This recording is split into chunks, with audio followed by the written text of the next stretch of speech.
This video is sponsored by Alpha Draft, where you can play fantasy esports, including CSGO. At the moment, you can play the ESL, ESEA Pro League over there. European, North American, they have a bunch of different contests. Like they have normal contests where you enter and you might win as much as 5 or 10 times as much as you entered with if you win the contest. Or they have contests that are smaller, like they have half-full wins where, say, 10 or 25 people or whatever enter. Well, it can't be 25, it must be 20, 10, 20, whatever enter, and half the people in the contest will win. So in that one, you're not even trying to just get like the most perfect team. You're just trying to get like stable picks that are likely to outperform just enough of the field that you're in the top half, and then you double your money up. They have all different formats if you want to play fantasy esports, so check the link in the description box below if you'd like to add Alpha Draft. Thanks for the Skrilla. Now, this topic I'm going to talk about now, the concept of charges only, this totally different rule set and scoring system for how to play competitive Counter-Strike, is one which is going to be a very simple topic to discuss about and the positives of it, but it's actually going to take people a little bit of thought and a little bit of time for the idea to settle in before they can really visualize and understand what the point of it is, because this is a topic which isn't as simple as saying, oh, let's just change the rules, because these rules are rules that many of you don't even think of as the rules, because you, even in CSGO, when you play in matchmaking and so on, a lot of this format actually exists just naturally within the game, and so it's an inherent bias to think that that is just how Counter-Strike is played in the format that currently is called max rounds, where every round counts, and in a game you play up to 30. It's called max round 15. The first team to get 16 rounds out of a potential 30 wins the game, and so that's naturally the way people think of Counter-Strike. They don't even associate the rule set with Counter-Strike, they just think that is Counter-Strike. So you're going to have to be able to sort of bring your mind out of that. Think of Counter-Strike just as the game of shooting each other and planting bombs, and then insert into that, without like 1 minute 45 round timers or whatever they may be at different iterations of Counter-Strike, and then think of a world in which you don't have separate rounds in that sense, and you can have a long timer for the game clock. Now, this is what's going to be difficult to do. Now, this format, charges only, here's the simple way that it used to be used in competitive play, so you can get an idea of what it's about. It was a rule set where both teams in a match play 20 minutes on the terrorist side. They also play 20 minutes on the CT side as a result. So let's say you start on terrorist side, you play 20 minutes. Once your 20 minutes is up, I play 20 minutes on the terrorist side, no matter what, no matter who scores how many points. Now here's where it gets interesting. We only count for the score how many terrorist rounds someone wins. So if you play terrorist side first, you play 20 minutes, and let's say, a reasonable kind of score back in the charges only days, let's say you get 5 terrorist rounds. Now I go over to the terrorist side, my goal is only to get 6 rounds. As soon as I've got 6 rounds, I've actually won the game. If we want to continue on and play the 20 minutes no matter what, I can obviously ramp that up and try and get to like 10 rounds or something, but I know that I have to get 5. And as a result, if I have 4 and there's only 30 seconds left, it's going to be very exciting, isn't it? It's whether I'll get the 5th round to tie it up and go to overtime. There's a lot of options that can happen here. Now, the winner is just the one with the most terrorist rounds. Now, I'll explain some of the reasons why this is a good thing and what the benefits of it are later. But first of all, this isn't even just an experimental format. I didn't think this up now. This format was actually the default rule set that we used in European Counter-Strike, in the previous version, the main Counter-Strike franchise, up until the very last tournament of 2001, the CPL Winter Event 2001. So before that, in Europe, we used charges only, and we used it at CPL events. It was like CPL Holland, CPL London, CPL Berlin. At these tournaments, it was the European way. We were using charges only, and it produced some fantastic tournaments, very dominant champions, because it emphasizes the best team in many ways, gives them more opportunities to win, more opportunities to alter their own fate, as I'll get into later. The only reason that max rounds is now universally the way Counter-Strike is played and is in competitive play being used for the rest of CS history onwards, and now all the time in CSGO, is purely not anything to do with the benefits of max rounds and anything that's good about max rounds or debating the topic. It's simply because the CPL, Cyber Athlete Professional League, who were the ESL of their day, let's put it that way, okay? They were the ones that did the big major type events, and they used to have, at the time, the biggest circuit for Counter-Strike. And they had announced that at the end of 2001, because they just switched over to Counter-Strike officially that year in 2001, the end of the year, they'd have a major level event. It would be called the World Championship, in fact. And it would be in December of 2001, held in Dallas, Texas, in the USA. And first place would be $50,000. And I think the total prize purse for the tournament was like $250,000. So first place was $50,000, second place was $25,000. Now the difference is in Europe, Europe, when you won a CPL Europe event, you might win €8,000. Much less money. It's a much smaller scene in terms of the big lands in Europe at the time. So every top team wanted to go to this North American LAN. So what happened is, after the European LANs, which was some CPL Europe ones, but run by a different division, the European division, everyone switched over to the max rounds approach, even Europeans, so that they could go and play in this big major, and they had a couple of months to get there, like a month or so to get ready and try and win the big 50,000. And actually that happened. The best European team, Ninjas in Pajamas, did go over, switch over to max rounds and win the big tournament. And the second best team at the tournament was a North American team. They'd always been using max rounds as long as that had existed. Third place was a European team, Game Online. They were using their charges only until that tournament, and then they'd switched over and gone with max rounds. Now here's the interesting thing. Essentially, the only reason everyone switched is because the North American rule set was the max rounds rule set. Max rounds, just as I described before, means you have a set number of rounds that you play, whereas charges only is you say play a set amount of time, and then within the time only terrorist rounds count. Max rounds, you play a set number of rounds, and all rounds count then. You're trying to get to 16 overall. So you're going to play, in theory, 15 on both, but obviously you won't, because as soon as someone reaches 16, the game's over. Now, the point to make here is, it was only changed because North Americans were running the tournament in North America, which was bigger.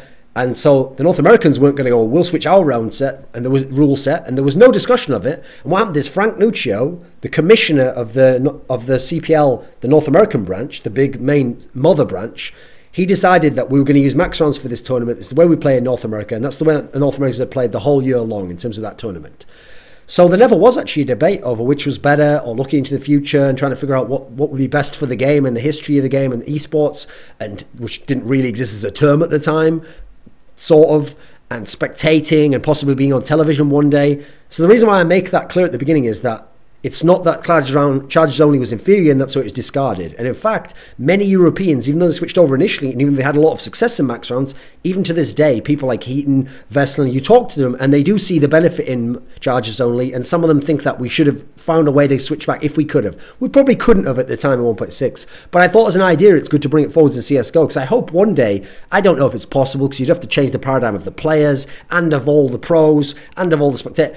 I realise there's a lot of difficulties, but I think we should at least be able to discuss this concept. So here's one of the first areas that charges only is better.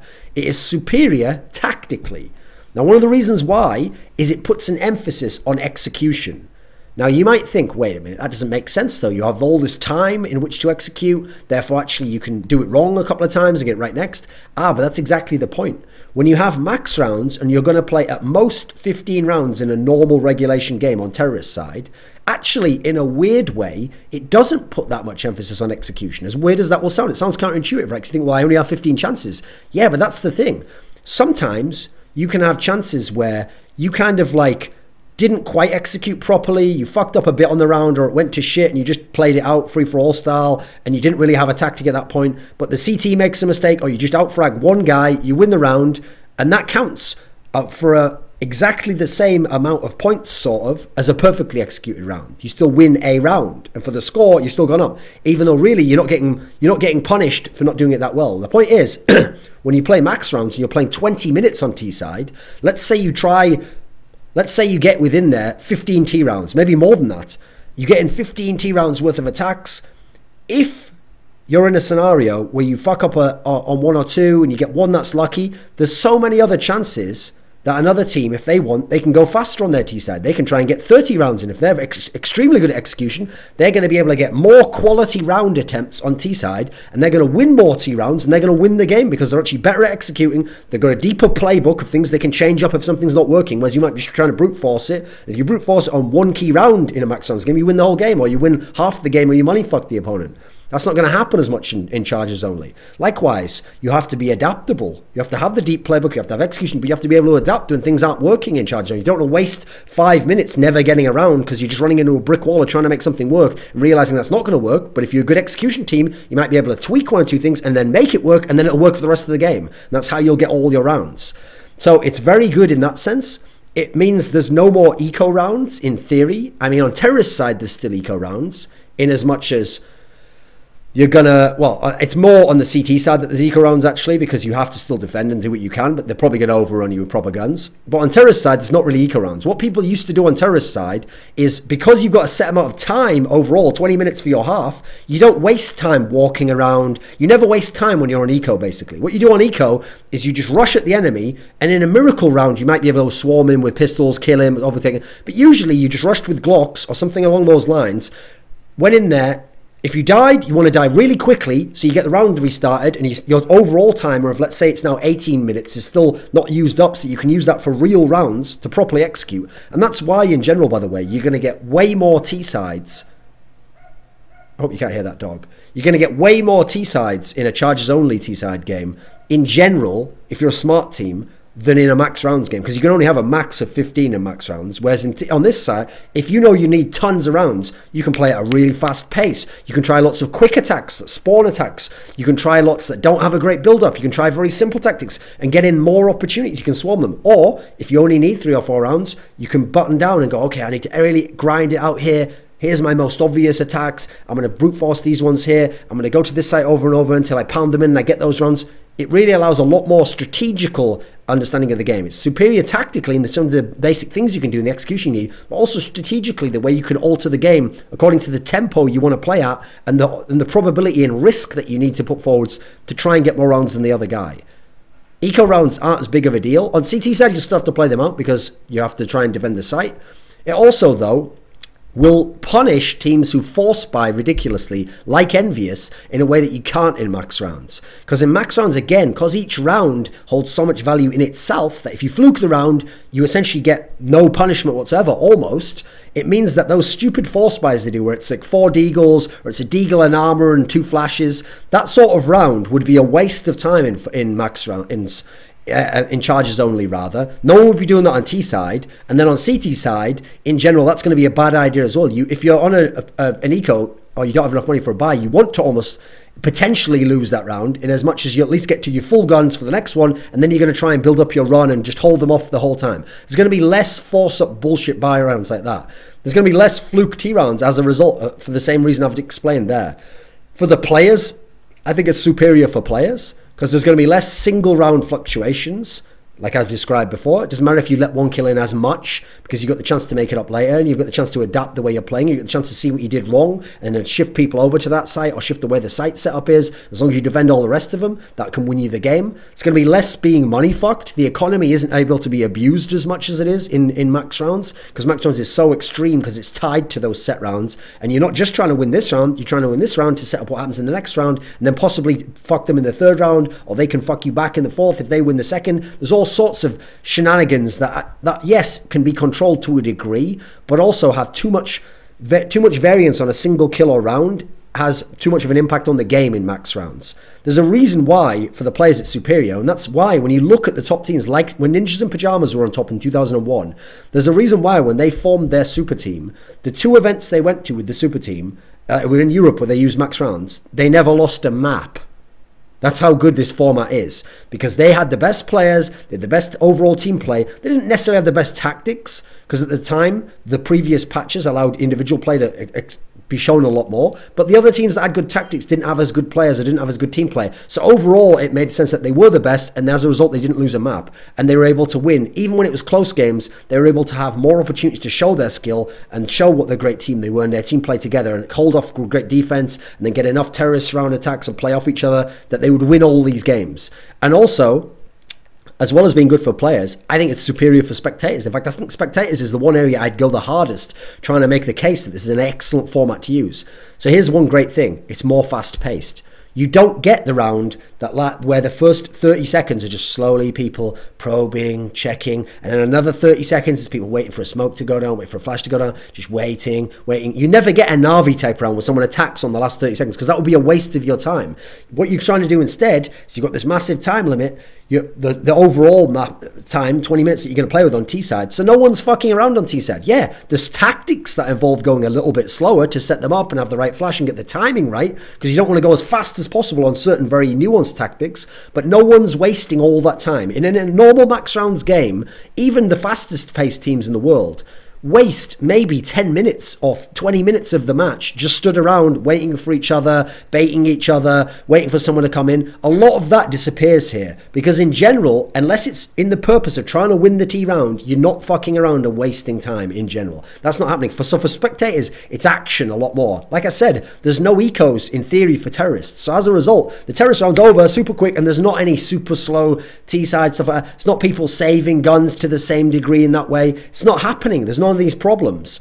You move forwards, the score makes sense in a much more logical way. You know at all times where a team is and roughly what they're going to have to do to accomplish it, much like a lot of sports. You're not in a scenario where I have so many newer people who are watching at CSGO events with me, like some of the newer people who've moved into casting or whatever, and some of them say stuff to me like, oh, right, oh, no, this team's losing. I go, no, don't worry about that. Actually, they got like 60 rounds, and this is a map that's really CT-sided. So if you see where they are now, like, yeah, they're down like, you know, 7-9, but actually they're in a great position to win the game, and they're probably going to, and everything's shifted in their favour at the moment. Actually, and like, okay, and the score's deceiving to them. The score's fooled them. Like, the score doesn't take into account how you're going to get money fucked and what the eco situation is, and all these sorts of factors, and what the bias in the map is. The whole point is, in this scenario, it's only T rounds. You don't have to worry about bias on maps in theory, because you never have a scenario where one person plays less rounds on that map, or less time on that map rather, in this system. Likewise, you're in a situation where all they have to do for the score is go, no, okay, in the first half, this team got 5 T rounds, right? Well, my team, the team I'm supporting is on 2 rounds. I know they have to get 3 more within the next 14 minutes, otherwise they lose the game. It's very simple for everyone to follow, very simple for casters to follow. No more boring save-out type rounds. That's not going to happen in general. You're going to get rid of all those and wasting people's time, and that also is harder for spectators to understand on a very basic level. And also, there's also the stupid judgments where I've never thought save rounds worked for pro-level Counter-Strike anyway, because so many pros still peak and then lose the gun on like, what, 60% of save-outs? They don't even save properly, so it's almost not even worth having that. There's less stupid money round fucking of like economy breaking and stuff, except in a normal sense. There's less of the extreme scenario where it's almost forcing these stupid force buys, which aren't necessarily that great to watch. And you get these extremely exciting close games that you can't have in max rounds. Yes, you can have games in max rounds that look very exciting. A lot of games in max rounds that look exciting because the scores close aren't that exciting, because when you add in the economy aspect and the bias of the game and how it's been going, usually it is still obvious as to who's going to win and how it's going to go. And this team's going to get 3 out of the next 5 and they're only going to get 2, so they're not going to get to it even though they're tied in score. That doesn't happen in theory in charges only. If you play and you're good enough, then you could be down by 3 rounds and you might have 4 minutes left. You can win that game. You can do fast-paced tactics, or you can do these brilliant calls that the right tactic do. You can win that game. Likewise, sometimes you might only be 1 round down and there might be 6 minutes left, and the CTs might hold off with amazing defense. Think of like Fnatic late 2014 style defense for the whole 6 minutes, and you don't get the round and you lose the game. These are some of the most exciting games you will ever see. I remember there was particularly a game actually at one of these CPLs. I think it was at CPL London 2001, and from what I remember, I think it was SK Gaming against who they were against is the hard one. I think it might have been Afterlife. It was a game that was like this, though. What happened was they won in incredible fashion, where they had to win a bunch of T rounds at the very end of the time, like 1 or 2 minutes left, and it was super close, and they just got there, and it was an incredible game. It was one of the most memorable, even to this day, that I've ever seen. I don't remember the name of the other team, because there wasn't a super famous team, but it was an incredible game. And you just, in general, you don't really see that type of a game in CSGO with max rounds, I'm afraid. It's also, here's another good aspect to go with, it's superior for organizers. Because now you literally know how long a game lasts. A game lasts 40 minutes. Or, by the way, you can make it less than 20. You could do 10 minutes if you want, but 20 side's a reasonable amount. It lasts 20 minutes T side, 20 minutes CT side for the teams. So as a result, you can plan out not only that match, but your whole day. And then you know, here's how long the day. Obviously, you can have overtimes, but in general, that's not going to happen very often in this format, actually. Especially the way people go crazy when they're 1 round down, try and get the rounds and go super fight, and it gets exciting. That's almost never going to happen that you have overtimes. But you can plan out not only the match, but the entire day's schedule. And then as a result, if you're a spectator, if you're an organizer now who has ads on the stream and you're on TV even, now you can even plan out when your ads are going to be played. And you can have your ads between, and you can, halftime is going to be after 20 minutes. Remember, no matter even if there's overtime in the game, halftime's always after 20 minutes. So you can literally plan TV around this schedule. It's very good in that scenario. You can also, as long as people play out the whole 40 minutes, which you can just demand they do, make it so that you never run short. You never have a scenario, if you're on television, for example, where you've booked out an hour with analysis and all the rest for the game, but the game ends 16-0 super fast, and you're like, well, what the fuck? That's like 20 minutes in. Like, what's going on now? You never have to worry about that. You've got your 20 minutes, It's always going to make sense in that scenario. Now, what were some of the old problems of charges only that did exist? Okay, so here was one. In the old system, before the money economy was changed, so that you didn't get as much money for just saving out as T-side, all this sort of shit like that.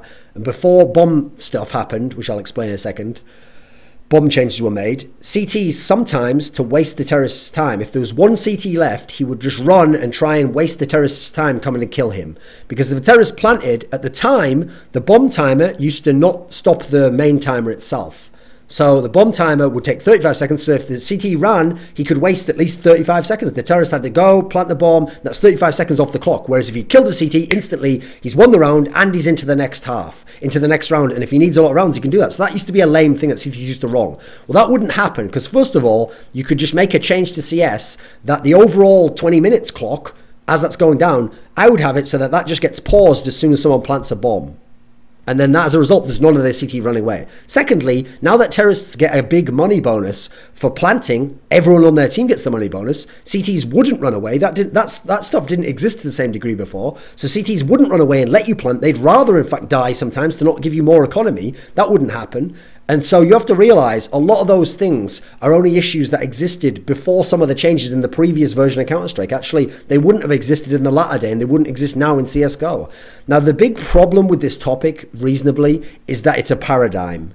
And that a lot of people are like fish existing in water, not knowing what water is, because to them it's just the environment. What do you? I'm not in water. I'm just a fish. No, the problem is you would only know you're in water if someone took you out of water or put you in some other liquid. And then you'd be like, oh, right, that's what water is. Oh, my God. And it'd blow your whole mind, right? You wouldn't conceive that you could live on land. I mean, technically you'd die if you're a lot of fish, but you know what I mean. The point here is it's like that. It's a paradigm shift. You have to take the way people even think of the structure of scoring games and matches in Counter-Strike and change it. Now, that's going to be very difficult because a lot of casual players, a lot of spectators, a lot of organizers, a lot of pro players are all raised and habituated on max rounds. They think that's the best because they've never tried another system and they just assume that's the best way and that of course is the way we're going to play forever, and they don't even see the negatives because they don't know there's another way.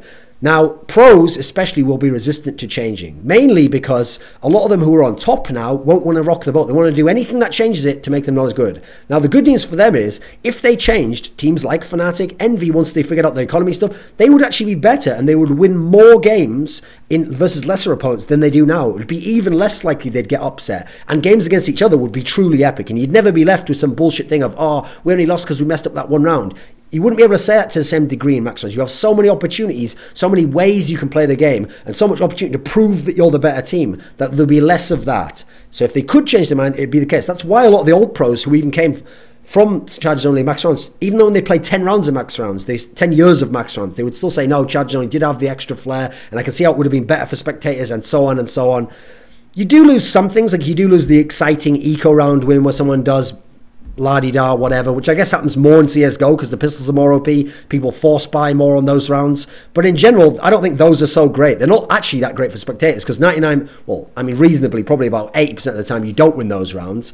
There's a lot of time wasting going on there, and you should really just be getting onto the proper gun rounds. The gun rounds are really what we come to watch Counter-Strike for. When people have full guns, or full weapons, and at least decent economy and decent utility in terms of flashes, nades, all that shit, armor. That's what we really want to see about Counter-Strike. That's what we want to decide the games, really, not that someone got lucky on one eco round with one deagle headshot or something like that. So I think if it ever could be implemented, it would be an excellent system and it could definitely improve the game. And more importantly, for organizers, it has some great points. For players, it has some great points. For spectators, it has some really great points. So I think it's an interesting concept to bring up, and I'd like one day if it could somehow at least be given a chance, because I thought it was, for me, it was a superior way to play Counter-Strike, and that's not just nostalgia speaking. I've even been back and watched some of the demos, and I think it just has so many benefits going for it that could improve competitive play Counter-Strike and make what's already a good game a brilliant game to spectate, play, and organise tournaments for.